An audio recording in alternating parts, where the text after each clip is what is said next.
of Islam.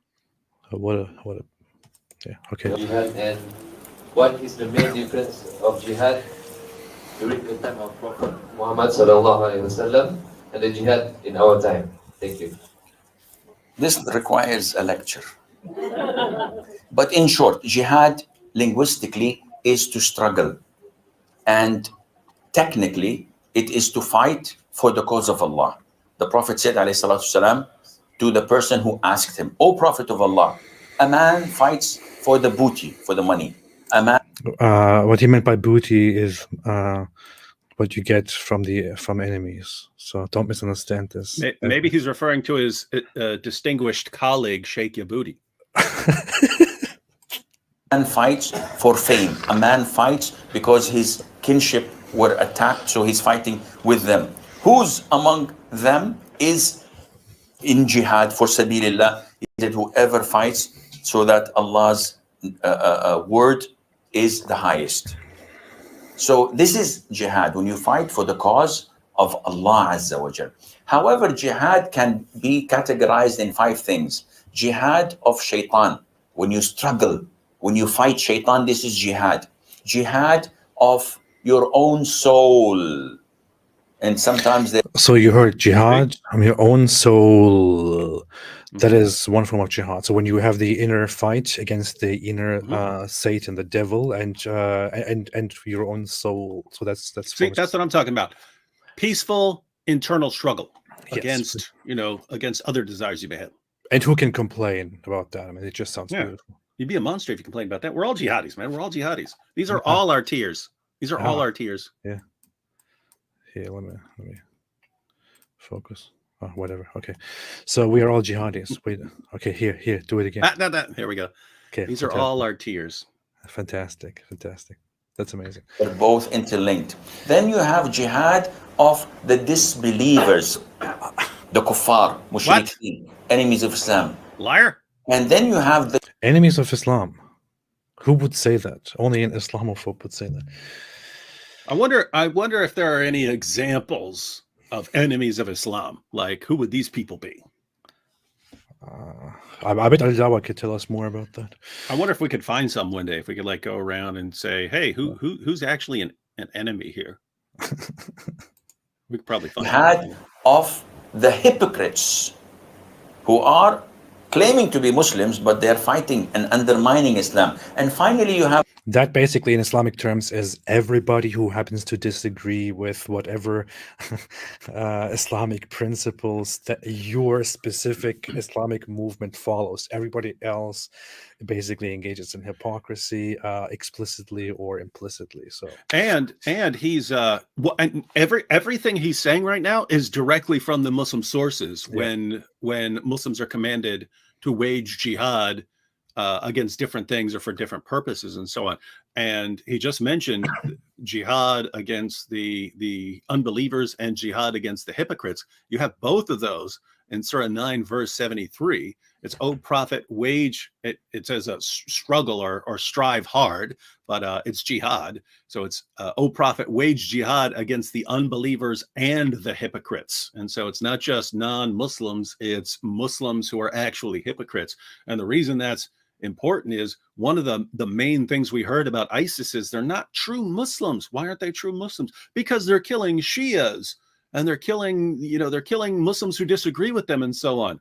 Well, gee, where'd they get the idea that you're supposed to wage jihad against hypocrites?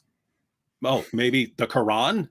And so you're not a true Muslim because you're following the Quran. You're obeying what Allah says in the Quran. And here you even have a very popular Muslim sheikh. I mean, he's popular. One, this guy's massively popular. Two, he's on YouTube. What has he got? Like over 500,000 subscribers or something like that? he has 540,000 subscribers. Over 500,000 subscribers, and he's breaking down jihad. Yep, and we're gonna wait. Yep, we want one of the jihad. We got the jihad against the unbelievers. We got jihad against the hypocrites. But if I go on my channel and say, "Hey, there's this thing called jihad, and they're commanded to fight hypocrites, and they're commanded to fight unbelievers," liar, I'll get banned. liar. Yeah, I'll How be can called a you say liar. that? But YouTube will eventually ban that video, and I'll have to fight with YouTube for weeks to get them to reinstate the video if I'm lucky. That's because you're a dirty liar. Okay, Mhm. we come to number 5. The jihad of the sinners, Muslims, but they're sinners. You have to jihad and strive, not kill them.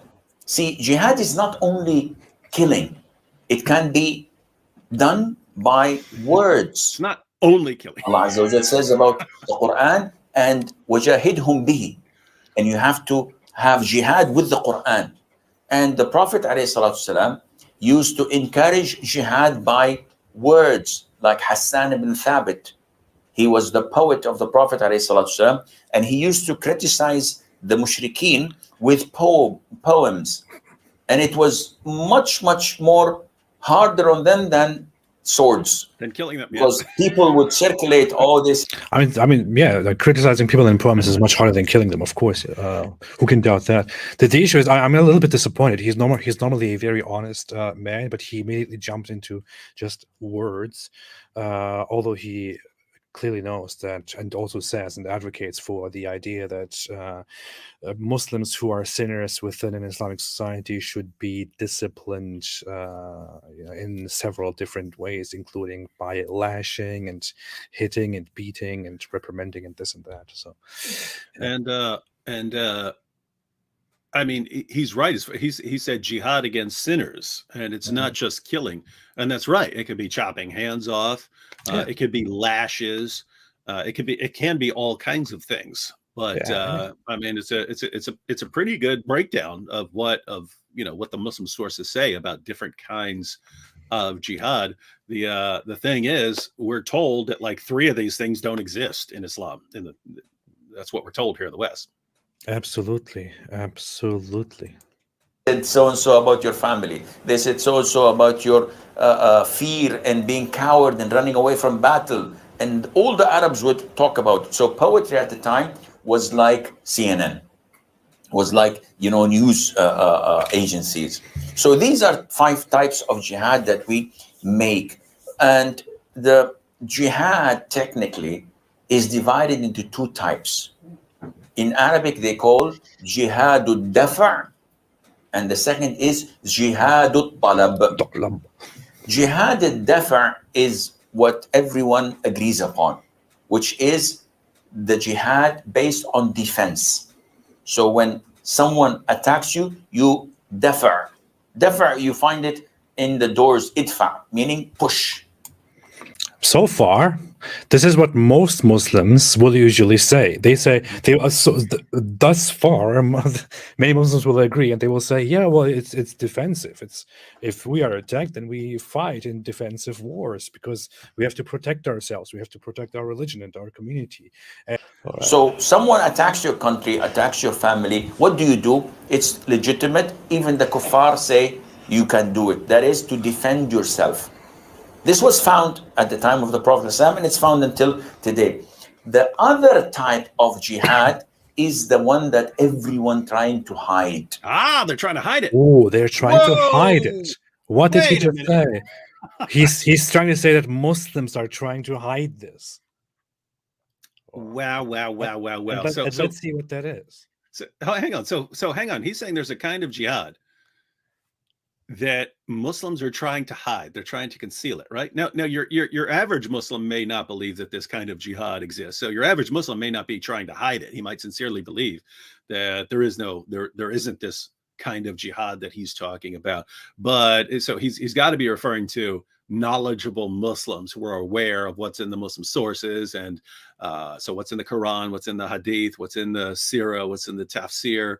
Talking about Muslims who actually know about this type of jihad and yet are trying to hide it because they know that their ideology might be open to criticism if they were honest about it. So they're deceptive about it. But I don't know. What's he going to say? I don't know. I'm really curious. What's he going to say?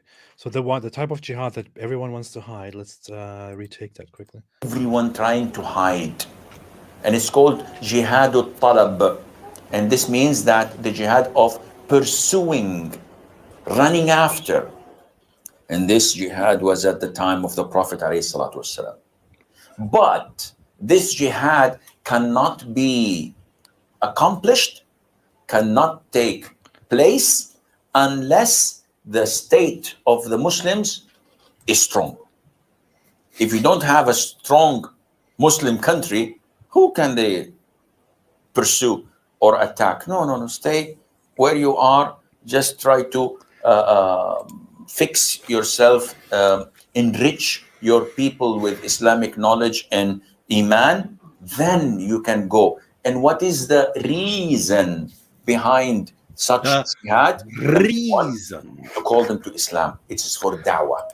Okay, so Muslims cannot do that if they are in a weak state, because first they have to fix themselves. That kind of jihad is the offensive jihad. If the Muslims themselves are not strong enough, if there is no strong enough Muslim nation, then who can they pursue? Whom can they attack? Very, very clear, right? It's strange. It's almost like he's saying there are these different stages depending on the strength of the Muslim community, and that if you're weaker than those around you, then you just do your dawah and you strengthen your community and you keep trying to enrich your community and you keep your community growing until you get to a point where you are stronger, and then the meaning suddenly changes and your tactics suddenly change to pursuing. That's interesting. You're pursuing people now. And it's going to get better. Let's keep listening. The jihad is only for da'wah. That is why when Muslims go and conquer the adjacent country, what do? We kill them all? No. The Prophet says, the first thing you do is call them to Islam. If they accept it, leave them. Khalas, they're Muslims. We go. We don't want your country. We don't want your land. We don't want your wealth. If they refuse, you do want the wealth. You take zakat, you liar. and funnily enough, I talked about this recently with a scholar too. And we'll do that again, but that's never how it really looked in Islamic history. First off, you don't go to a neighboring nation and ask them to accept Islam, and they're like, oh yeah, sure, okay, whatever. That's usually not how it goes. But even if so, what they originally did in history most of the time is to declare war and attack and invade the population, and then talk about accepting Islam. They didn't go to their door and be like, hey guys, we want to ask you something. Could you please convert to Islam so that we don't have to fight? That's usually not how it goes. It's just an unrealistic, an unrealistic way that things would go. And you will also find in the hadith, this is actually what Muhammad says. He says, when you encounter the enemy, invite them to Islam, otherwise fight them, and so on. And we can get to that in a second. But that's never really how it went in history. Yeah, and you could imagine, because you wouldn't accept that as sincere. You know what I mean? If it's hey, I've come here and you either convert or I'm gonna chop your head off, take all your stuff, and I see you got a lot of stuff here, and I'm gonna take your wife and your daughter, and they're gonna be my sex slaves now, and so on. Or you can recite the Shahada. It's like, oh, okay, I'll recite the Shahada, and then you'll move on from my country, right? It's like, no. Yeah, that's not really how it works, bro. Allah obliged upon you to pay taxation, jizya. Stay kafir as you wish, no problem. But you have to give us a percentage. And this percentage, by the way, is given once or twice a year, depending on the rules. And it's less or equivalent to zakat.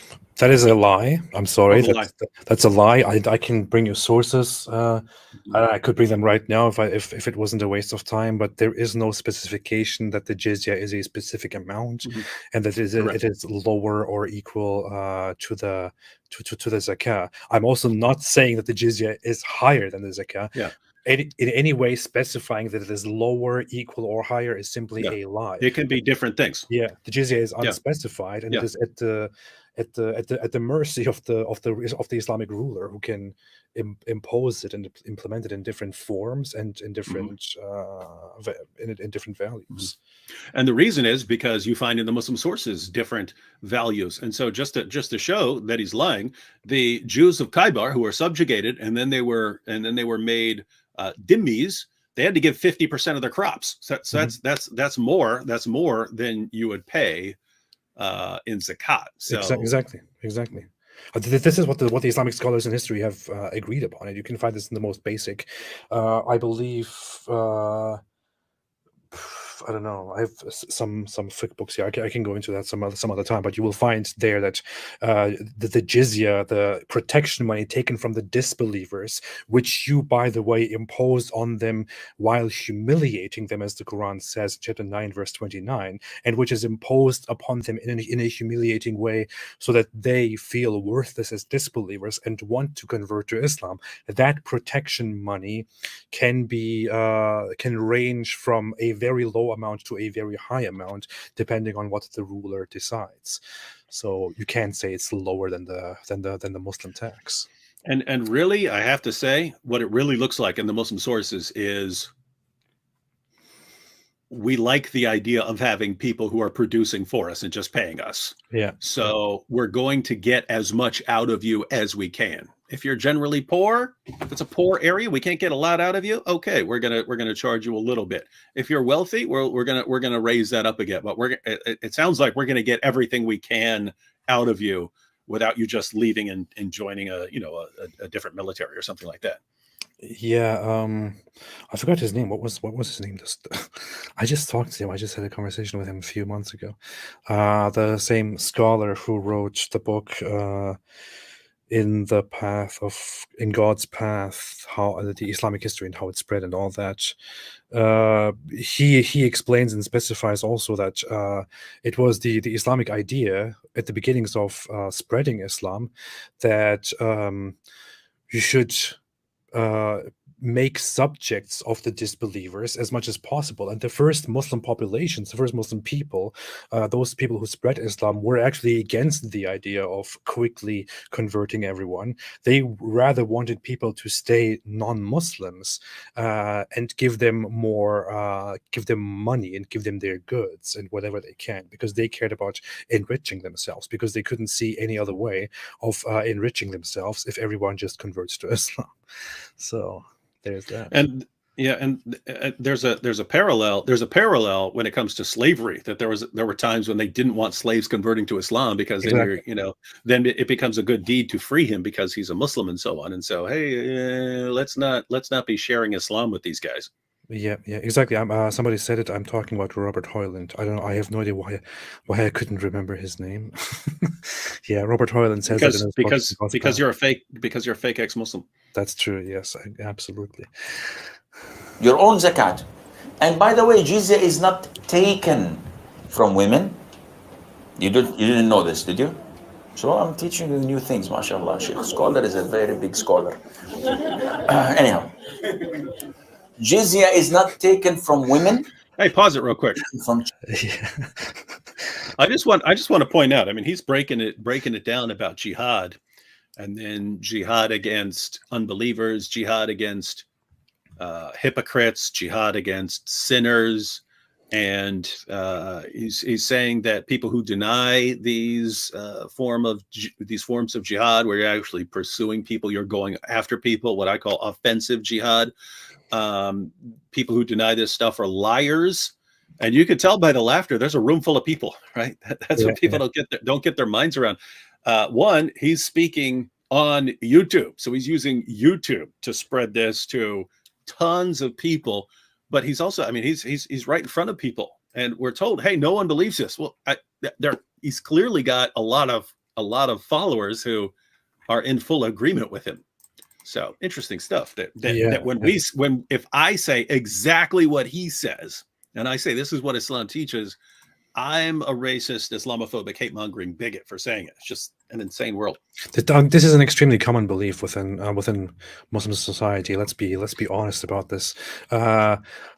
Some people who are culturally a little bit informed will probably say, "Oh, aggressive jihad doesn't exist and all that. It's all just a lie. Don't believe the media." But when you actually get into the conversation, they know that this is true.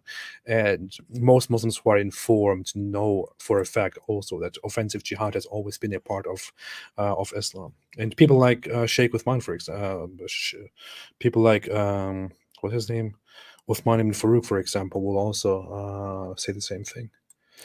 Yeah, he's funny because you can actually put the source right in front of his face, and he will say it means the opposite of what it's saying. It's interesting stuff. It's a funny thing. It's taken only from men who work and can produce. So we take jizya, and in return, when enemy comes and attack your country, you don't fight. We Muslims protect you. Subhanallah, for this little money, yes. And you enjoy sitting in your homes and in your country and Wow, such a live good your deal. life normally. But the Wow. rule is for Sharia. Sign me up. You do not open nightclubs. You do not fornicate in the streets. You do not. No, In Sharia. the streets, that's what we do. Yeah. Wait, I have to stop fornicating in the streets? By the way, these are very extreme examples, given from an Islamic perspective, I say. That's not all there is to it, and he knows this very well. I mean, this is very well established within Islamic law, Islamic jurisprudence, within Islamic history. It doesn't simply restrict the non-Muslims who pay jizya as lesser beings from doing stuff like opening nightclubs and fornicating in the streets. It also prevents them from doing some very basic things, such as expressing their own religious beliefs loudly, or considering themselves equal to Muslims, considering themselves equal before the law to Muslims, going to Muslims and inviting them to their own religion, having their own religious symbols out in public, and so on. Fixing the roof of their church. Yes. So there are so many restrictions put upon the minorities, the religious minorities that are allowed to live under Islam when they pay protection money. And by the way, if they fail to pay the protection money, then they basically become fair game. They can be abused and killed and whatever it is, and nobody does anything about it. I mean, how is this good? If you go into the actual detail of this guy is basically saying, hey, we will come to your neighborhood. We are an organized family. You don't have to join us. You just have to pay us some amounts of money, and we will protect you from the bad guys. But hey, if you fail to pay us, then you will be in deep trouble. What does it sound like? Yeah, and I mean, yeah. Think about it. It sounds exactly like the mafia. And notice that the parallels, right? It's hey, we're coming up to you, and you need to give us a percentage of what you make in your business. And if you do that, then you're under our protection. And guess what? The mafia will protect you, right? You're their gold mine. You're giving them a percentage of the money that comes into your business. If someone else comes in and tries to lean on you and take a percentage, they're going to take care of that problem for you. You're not getting their money. We're taking their money. Why do you complain? I mean, you can live freely. Just pay us the protection money, and you can do whatever you want. Accept everything that you want. But yeah. Wow, very, very such a good deal, though, isn't it? Yeah, fantastic! What a wonderful deal! I almost want to do this. Oh, I'm going to pause it. I would be killed. Oh so, yeah, I'd be killed too for criticizing Islam. So it's a good deal for regular people apparently. Yeah. So everyone who is not known for criticizing Islam and for leaving Islam, you can make a deal. Unfortunately, for us, it's too late. You live your life, you marry, you have children, you enjoy your life, but publicly, Islam rules. If they refuse, then we have to fight. I don't even know why I'm laughing. I'm gonna make you an offer you can't refuse. If you refuse, I mean, can you well, I guess sign me up then. Can you see this? I mean, I'm just laughing because it's so absurd that. If they refuse, then we have.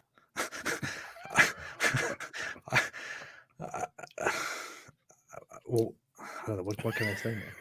What am I supposed to say? You say, yeah.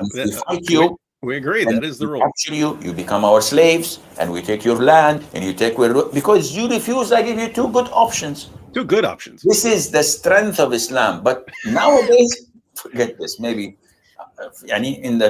So here, this is the strength of Islam. This is the strength of Islam, everybody. Why do you even complain? I mean, we come to your land, we invade you in your safety, and we give you two good options. Convert to Islam, accept all our beliefs, or become our subjects to everything that we tell you to do, and give us your money, and we will protect you and take care of you.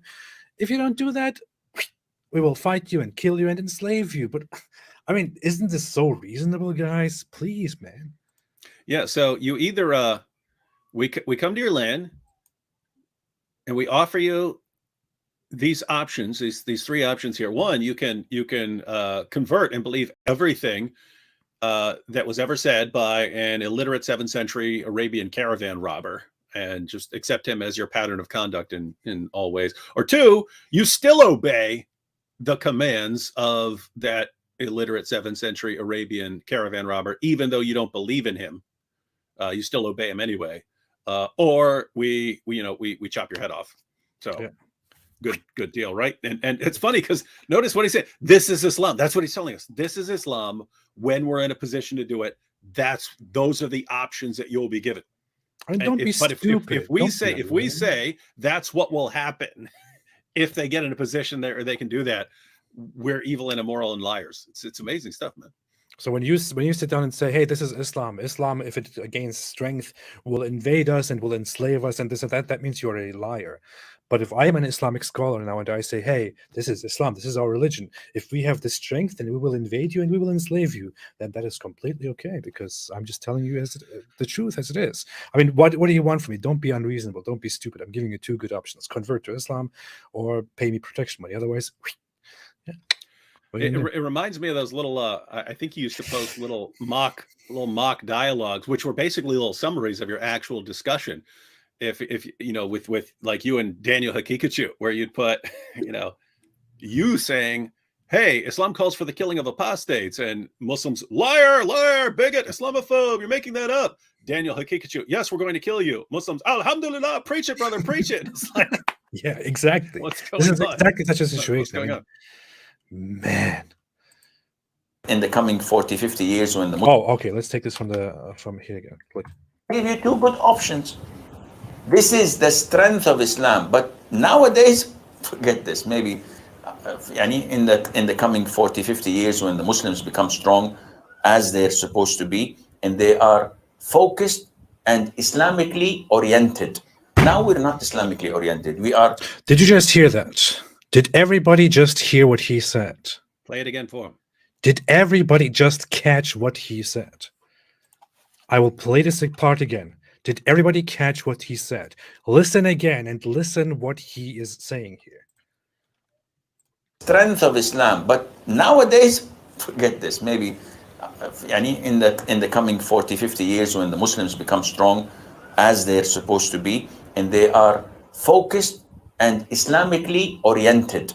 Now we're not Islamically oriented. We are money oriented.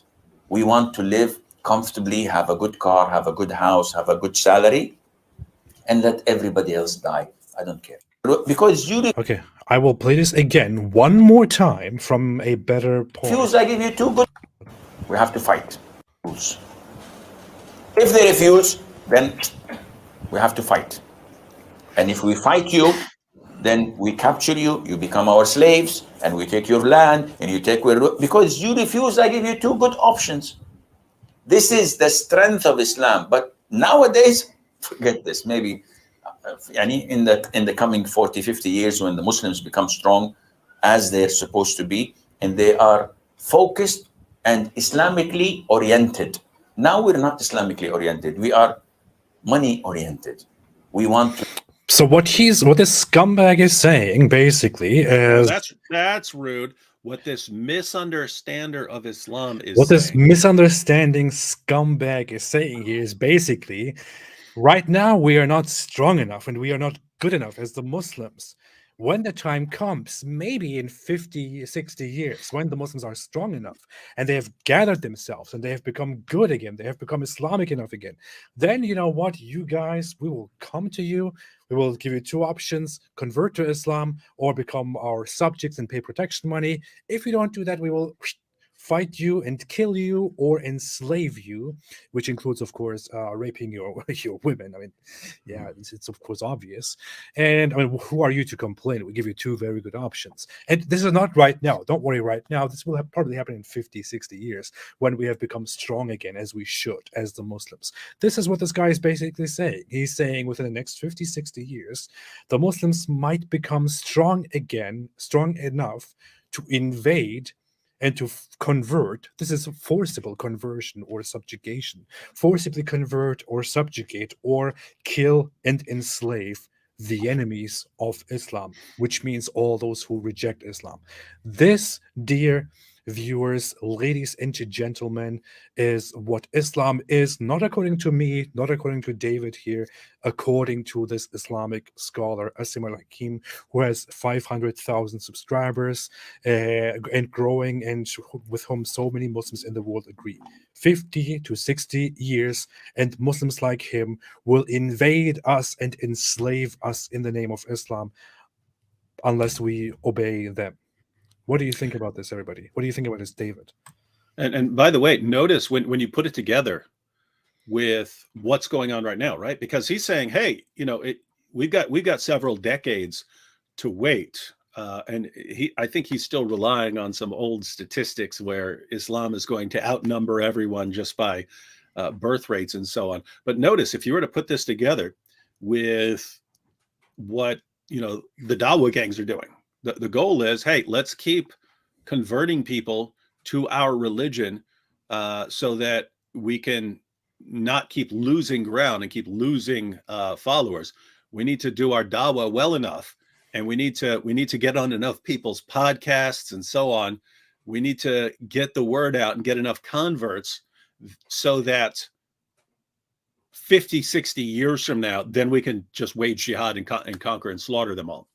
And that's really the real goal of the Dawa gangs. Is they know that apostasy is increasing rapidly. That's why they're in a panic mode about it. They know that there are still extremely high birth rates in Muslim countries. So it's like they've got a leaky bucket, and they're trying to plug all these holes in the bucket so that they can eventually reach that critical mass where they can do exactly what this guy is saying.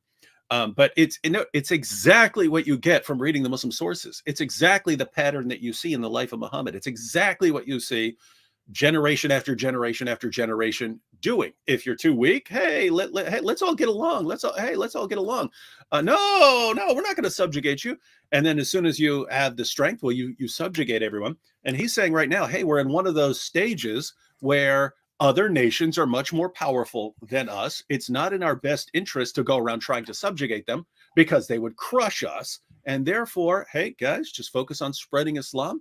Just focus on spreading Islam, strengthening the Muslim community, so that when the day comes and our numbers are strong enough and our community is strong enough, then we will go out to the entire world and we will give them these three options. You either convert, or you pay us and obey our rules anyway, or exactly what we say. Exactly what we say Islam teaches. This is amazing.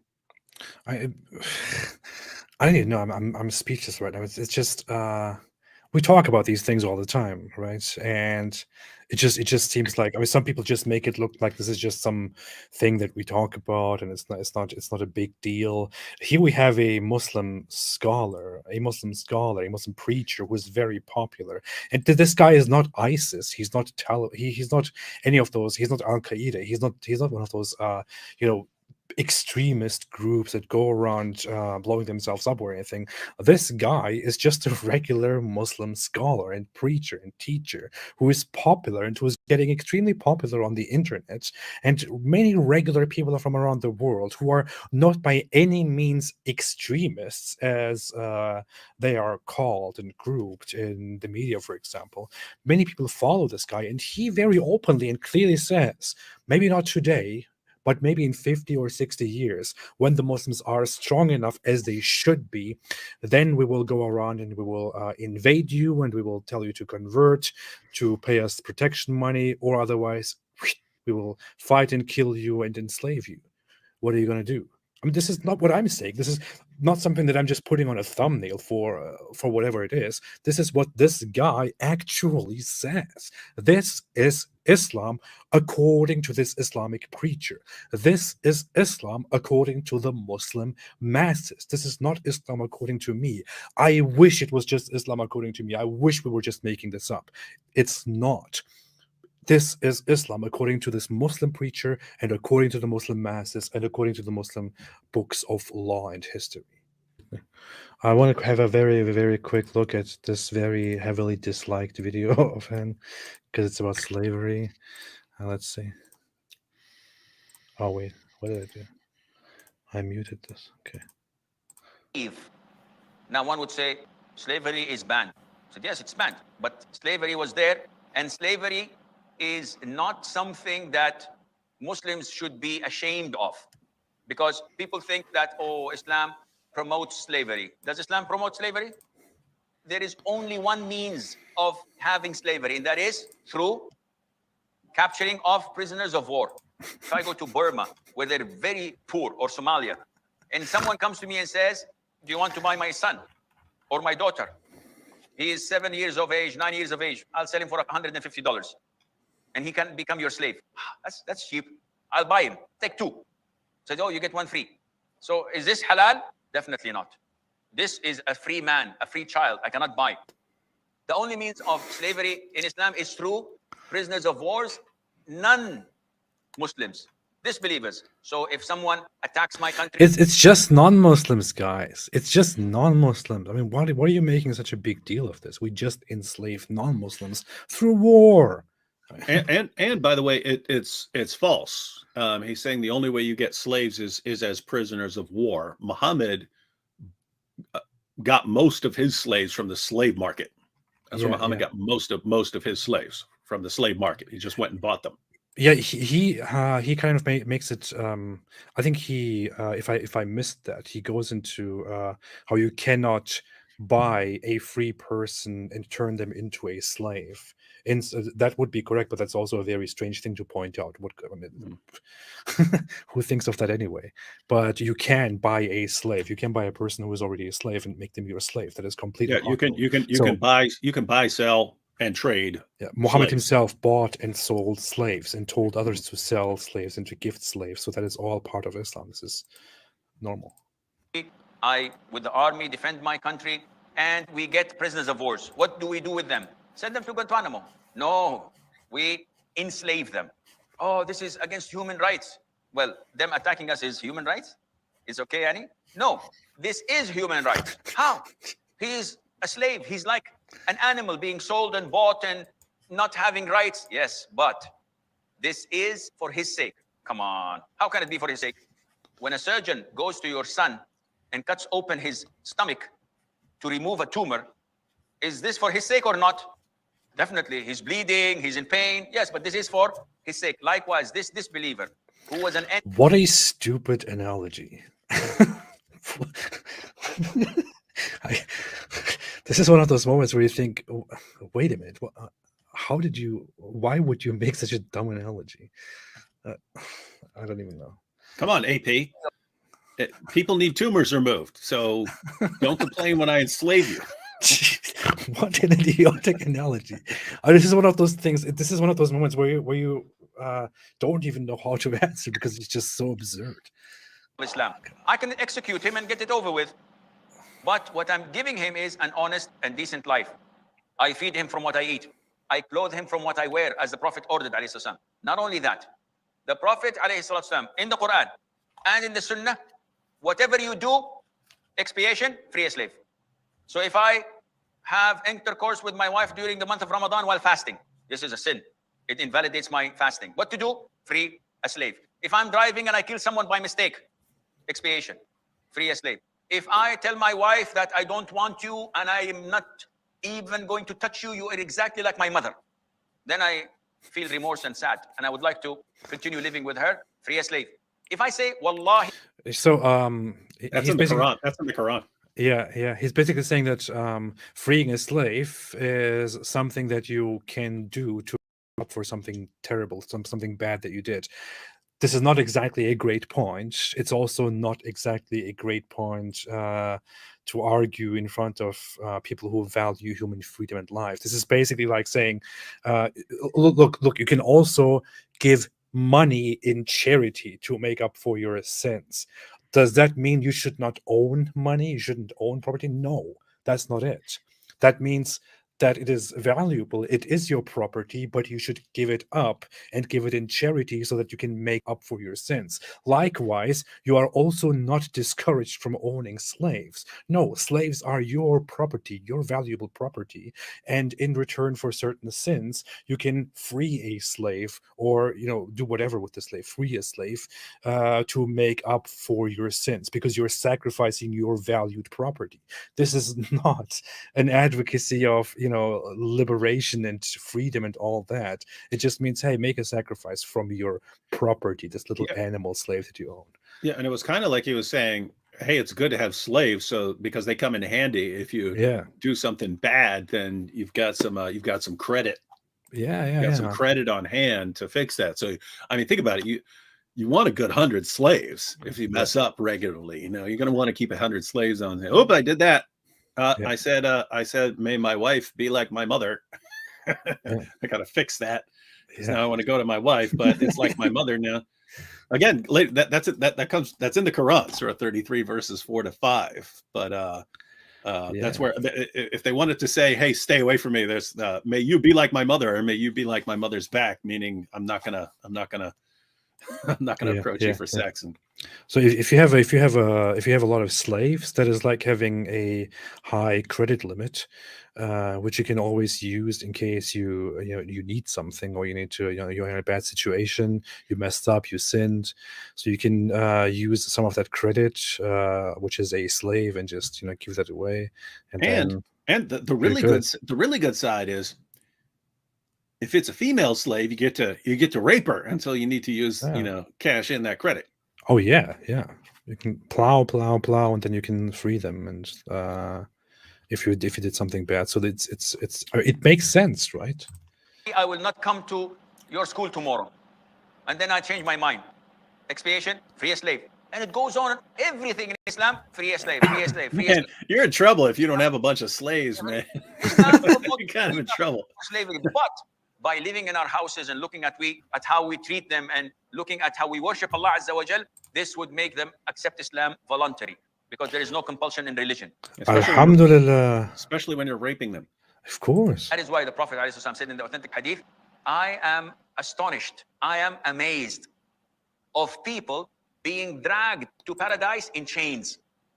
Who would be dragged in paradise in chains? Everybody goes to paradise willingly. The Prophet is giving us a metaphor. Because these prisoners of war, they were enslaved, so they were in chains. And these chains made them accept Islam, and hence enter paradise as if they were dragged into it. So this is not our little kids, man. It's kids in here. Yeah, I mean, the little kid gets educated about how wonderful Islam is with slavery. I think that kid is sitting there hearing this. Wow, it's such a great deal. If I have all these slaves, and if I get in trouble, I can free one, and it's good. It's good for them too, because you make them slaves, you make them your slaves, and you enslave all these Jews and Christians and atheists. You enslave them all, and then it's actually good, because they have a better chance of going to paradise if you enslave them, because they'll want to convert to Islam, so that they'll have a better chance of you freeing them. So you're actually doing them a favor by enslaving the entire world. Yeah, the kid is there like, wow, that's amazing. I didn't know this. When I'm a big man like Daddy, I want to have a lot of slaves. Was that Ali Dawa? No. Is that a young Ali Dawa there? Could be. Maybe this is where Ali Dawa started going wrong. I don't know. Topic, but you have to clarify things, because when people talk to you about Islam and you don't know the beauty of the religion, you will feel inferior. You will feel weak. And seriously, what an idiotic point. I mean, it is amazing that slaves see the beauty of Islam, which is why after enslaving them, they convert to Islam. Dude, slaves are told that if they convert to Islam, that is their way to freedom. You enslave your opponents, and they come as your slaves When they convert to Islam, they are treated better and potentially freed. What will a slave do under your power? Will probably convert, or could possibly convert, is much more likely to convert than a free person. How is that great? How does that say anything good about your religion? About your stupid, idiotic religion, which is a cancer. So I'm sorry, yes, Islam promotes slavery. No, it's not like this. And always turn the tables on their heads. Not physically, but yani, so that they would say, oh, terrorist, he's putting the tables on their heads now. We have wounds, we're dying. Always turn the tables by Okay, asking them to look into their own Lil books, Ali Dawa. their own religions, and they'll find slavery being bought, sold, not through jihad, through enemies. As long as you can capture someone and sell it, then this is permissible. In Islam, alhamdulillah, it is the greatest religion. Wait, was that Ijaz Ahmed? Why? So, No, go back. I think that was a little Ijaz Ahmed, because this is clearly an old video. you know why. Pause So, it when you get to these little kids. Oh, no, through enemies. not them, not that kid. And be into their own books, their own religions, and they'll find I don't think slavery so. being Hang on here. bought, sold, not through jihad, through Not him. enemies. As long as you can capture someone and sell it, then this is That right there. Look, that's little Ijaz Ahmed on the left there.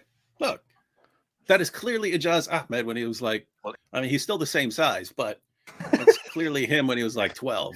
I don't. No, I on the don't left, think- on the left with the glasses. I don't think so, man. That's Ijaz. Yeah, so we're done with this wonderful, beautiful religion. What we have learned today is, of course, when David and I were saying that Islam is a religion which seeks to dominate and subjugate and enslave the world, and that it is, of course, the ambition of knowledgeable Muslim scholars and apologists to establish this Islamic rule once more, we were just spreading ignorance and lying. What is actually true, according to the Islamic scholars here, is that Muslims are currently not strong enough. Muslims will get stronger again, possibly in 50 to 60 years, and then they will be after dominating and subjugating and enslaving the entire world. And this is what they are after, and this is what Islam is. So we were clearly wrong, and they were clearly right, although we are all saying the same thing. This is very good to know. Mhm. What are you going to say? What are you going to say? Nothing. What are you going to say? And What can you say? We were right. What we can were you right say? all. We were right all along. What can you say? And now we want to go into some beautiful little pieces of pieces. Here is Muhammad saying, I have been commanded to fight against the people till they testify that there is no God but Allah, that Muhammad is the messenger of Allah, and they establish prayer and pay zakat. And if they do it, their blood If and they do it. property are guaranteed protection on my behalf, except when justified by law, and their affairs rest with Allah. So Muhammad himself says, I have been sent to fight the people until they basically convert to Islam and become our little things, become one of And us. if they don't, Yeah. Here's Muhammad in Sahih Bukhari expressing his very nice desire for jihad. He's saying, by him in whose hands my life is, were it not for some men amongst the believers who dislike to be left behind me, and whom I cannot provide with means of conveyance, I would certainly never remain behind any Syria setting out in whatever. Where is this man? Okay, I would love to be martyred in a lost cause and then get resurrected and then get martyred and then get resurrected again and then get martyred and then get resurrected again and then get martyred. So Muhammad, I just want to kill and die and kill and die and kill and die and kill and die and kill forever. Muhammad, the great moral example for all humankind. All he wants to do is just kill and die and kill and die and kill and die and kill and die and kill and die. It's amazing, man. It's amazing. What a religion. And yeah, here is a long hadith, one of many, in which Muhammad explains, I'm not going to read the whole thing, but in which Muhammad basically explains that if you encounter the disbelievers for a jihad, you're supposed to give them the options: convert to Islam, or pay us the jizya, or be killed, or become slaves, and so on. And yeah, I mean, what are you going to say? What are you going to do? This is how it is. It makes sense. Facts. It makes complete sense. David, today we have presented to the world something that everyone needs to see, but that nobody will see again, because Nobody cares about the truth. What do you say? Yep. But just so you know, Islam is not defined by what's in the Quran, what's in the Hadith, what's in the Sirah, what's in the Tafsir, what their scholars say. Islam is defined by your nice Muslim friend. If you have a nice Muslim friend, go to school with a nice Muslim friend. You know a Muslim that you work with.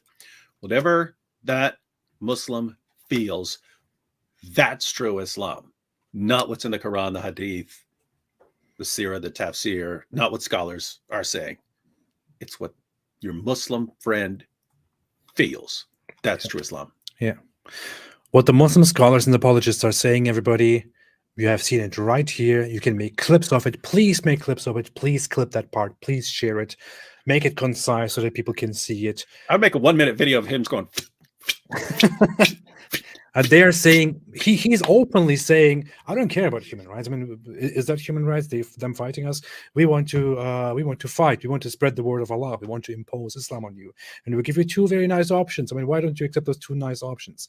Become a Muslim or become our subject and pay protection money. Otherwise, and we will kill you and enslave you. I mean, who can complain about this? This is what he thinks, and he says this shall happen within the next 50, 60 years when Muslim becomes stronger again, because right now they are weak.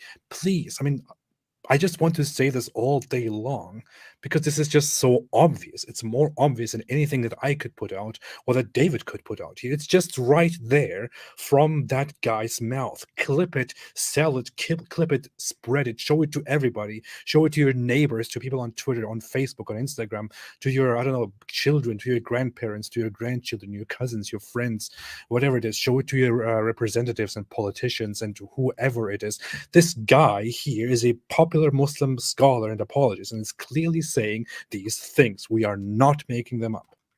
And clearly saying it on YouTube. On YouTube, right here on YouTube. I get banned 2 or 3 times per month on YouTube just for saying something about what Islam teaches. And it's always something I can show right from the sources, or it's something where I'm making a mockery of or something like that. But 2 or 3 times per month, I get banned for saying something about Islam. And this guy is talking about subjugating the entire world and forcing the entire world to make a decision. You either convert or you accept dhimmi status. And keep in mind, not everyone is even allowed to have dhimmi status. You're talking about Jews and Christians there. So atheists do not have that option. And so you take one of those options, or that's it. Yeah, that's it. Okay, we're going to go to super chat. But keep in mind, because it's amazing. That's fine, right? Like, notice, as you pointed out, Ali Dawa's saying, fine, we're doing our dawah. What we're going to do is we're going to go out, we're going to do our dawah, and finally we're going to get the Islamic State, and then we're going to kill you. We're going to kill you because of what you believe, and we're proud of that. And he's fine. This guy, guys, we're not strong enough now, so just lay low, keep strengthening the Muslim community until we're strong enough. Then we're going to slaughter everyone who doesn't accept either to convert to Islam or dhimmi status. And we're going to kill you. We're going to kill you and take all your stuff unless you accept our options. They're openly preaching what they're planning to do and what their intentions are. But you've pointed it out before. If you were saying that about them, you'd be banned. If I were saying that about them, we would be instantly banned because these platforms just set the bar so incredibly low for them. They could just be talking about how they want to slaughter. I mean, you're talking about slaughtering millions and millions and millions of people, and the platforms are fine with that. It's amazing. But hey, they gave you 2 very reasonable options: convert to Islam or become a subject and pay protection money. I mean, don't be stupid. And speaking of videos that are on YouTube, which say such obvious things, let's quickly do a recap here of this very beautiful video that is still on YouTube, and YouTube apparently thinks there is nothing wrong with it at all. Just this little part here. Too quiet. What? It's too quiet. What do you mean quiet? I couldn't hear. You are quiet. You hear? Oh, wait. You're right. You're really embarrassing us, AP. It's taking the mick out There of we you. go. This is a part of our religion. There's a reason to it.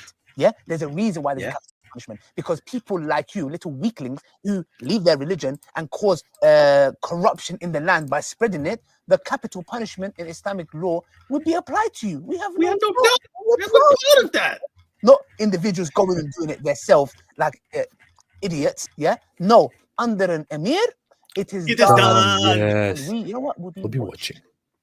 We'll be We'll be watching. watching. Because if you're going to cause corruption in the land, that's going to cause more damage to the society as a whole, because the Sharia didn't come to protect an individual's right. Hey, can I drink alcohol? Yeah, sure. Drink alcohol. Run Pause it, through pause it, pause it. them, set the all this kind of chaos.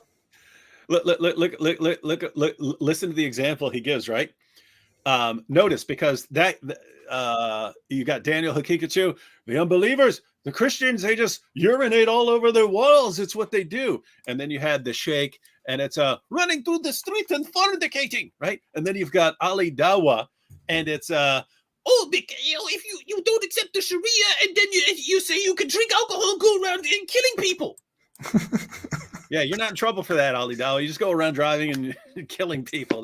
That's how it is. So driving through the streets, and there's so many people fornicating out in the streets that you're drunk and you're killing people and stuff like this. But then you're drunk and you got to go to the bathroom, so you go home and urinate all over the walls, and that's basically what Western society is all about. And Muslims of the world, where do you want to go? We all want to go to Western societies. Driving through the streets and fornicating. Yeah. Sounds like a good country song, man. Yeah. Sam says the right of the community is greater than you individual wanting your right to freedom, which is BS. Absolutely BS. BS. Yeah, don't get me started. So your right to freedom is BS. Absolutely BS. Yeah. Yeah. And we're proud of that. I find it funny how the worst thing that he can think of when he describes terrorists who go around killing people in the streets is idiots. That's all he can say. People who leave Islam are filthy little weaklings who cause corruption and who should be killed. But people who go around killing people in the streets are just idiots. That's the worst thing that you can say about those. It's and notice it's right there. I mean, think about this. Don't just do it yourself. People who would just go do it themselves and just say, "Hey, this guy is an apostate. I'm going to kill him." You have to actually really dig pretty deep to get to it, to get to the idea that it's just the government supposed to be doing it, right? I mean, because you're just reading these sources. You're just reading these sources. If anyone leaves his Islamic religion, kill him. If anyone leaves his Islamic religion, kill him. That's what you read, right? And you're supposed to, so here it is. It's like, if you just start reading the Muslim sources, oh, wait, someone converts, I'm supposed to go kill him. And then it's no, you really have to dig a lot deeper, and you have to study, all these, jurisprudence, Islamic jurisprudence, and all these, and then you'll get the idea that you're just supposed to let the government do it. Yeah. Like, hey, you guys might want to be a little more clear, because, I mean, he's saying you're just an idiot if you just, I'm doing exactly what Muhammad said. Muhammad didn't say if anyone leaves his Islamic religion, then let the Islamic government kill him. You're saying, hey, kill him, right? And the ruling is not. I mean, if you look at the actual classical books of Islamic law, the ruling for taking matters into your own hands and going around killing people who deserve to be killed, such as people who leave Islam or engage in extremely horrendous language or whatever it is these people describe. People who take matters into their own hands are not committing a huge crime, which is why he can't think of anything worse than idiots. They're just engaging in, a little misdemeanor. They're just doing something they're not supposed to do, and the worst thing they can receive is a punishment that cannot be worse than the lowest form of punishment given for a crime. That's what the books of Islamic law say. So the ruler can just say, "Hey, you shouldn't have done that." Be that better. is the what you would actually get if you're like because keep in mind we have examples of this, right? I mean, if a woman in Sunan Abu Dawud, that man who kills his slave girl, who was also the mother of his children, and she started criticizing Muhammad and making fun of Muhammad, and her slave master stabs her to death, and then they find her body and they say, who did this? Hey, who did this? And he's brought forward. There's no punishment for that guy, right? Notice he took matters into his own hands. Hey, she upset me because she's criticizing Muhammad, so I didn't take her to court and have the court sentence her. I just killed her, and there's no retaliation against the man for what he did. And so, yes, what you would get is exactly Ali Dawa's reaction. Some guys, hey guys, what did you do? Why'd you kill that person? Oh, he committed apostasy. Idiots. You idiots. You're supposed to wait for the government to do it. But okay. Yeah, stupid idiot. Carry on, idiots. God, be better. Be better. Be better, guys. Be better. Happy Camper said, if apostasy is at 24% now, what will happen when this info becomes mainstream? Thanks, AP and David Wood. Which is why we need to work toward making everything mainstream. Everything that we are saying needs to go out to the public, right out there. It's right here. It's so easy. It's so easy to spread. Seriously. Yeah, and I mean, you'll see people saying they left Islam after they found out about Muhammad and Aisha, and then they struggled with it for a while, and they left Islam. It's like that's the tip of the iceberg, and tons of, I mean, the overwhelming vast majority of Muslims, I mean, they still don't know that Muhammad thought his initial interpretation of his revelations was that they were demonic. They don't know that he repeatedly tried to kill himself. They don't know about the satanic verses. They know that he was, according to his own sources, he was a victim of a magic spell that gave him delusional thoughts and false beliefs. They don't know the vast majority of the problems. And so if it's 24% now, where they still know very, very little, the Muslim community still knows very little about their prophet, what's it going to be like if we really make these things common knowledge throughout the world? Yeah. Everybody take care. I'll see you next time. And please share the fact that people like this guy, like the Muslim scholar, say that in 50, 60 years, Muslims should fight and enslave the non-Muslims. Please spread it. It's not us. It's them. Do it. Spread it. It's right there for everyone to access. Right there. Thanks, everybody, for watching. We will be back very, very soon.